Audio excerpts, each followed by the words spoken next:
దేవుని దగ్గర పోయి, దేవా నేను నంబర్ 1 వెధవని అన్ను అంటే దేవుడు ఊరుకోడు. ఎవడు చెప్పాడు నువ్వు వెధవని? నోర్మై ఆ మాట అనొద్దు అంటాడు. లేదు తండ్రి, నేను నంబర్ 1 వెధవని దేవా. ఎప్పుడన్నా అన్నారా దేవుడు ముందుకెళ్ళి? పబ్లిక్ లో కాదు, దేవుడు ముందుకెళ్ళి ఎప్పుడన్నా అనుకున్నారా? మోకాళ్ళు వేసి, దేవా ఎదవలు ఉంటారు కానీ నా అంత ఎదవ లేడు దేవా, నిజంగా దేవా పెద్ద ఎదవ దేవా నేను అని ఎప్పుడు అనుకోలేదు దేవుని ముందుకెళ్ళి? ఎంతమంది అనుకున్నారు? చేతండి. నా అంత పనికి మాలింది లేదు తండ్రి అనుకున్నావా?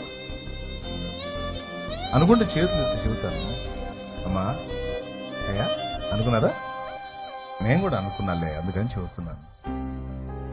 ఏమని నంబర్ 1 పనికి మాలోళ్ళు ఎంతమంది ఉంటారో తెలియదు. వాళ్ళందరిలోకి ఎవడురా నంబర్ 1 అంటే నేనే వస్తా ప్రభా అని నేను అనుకున్న రోజులు ఉన్నాయి దేవుని ముందు. దేవుడు ఏమన్నాడు?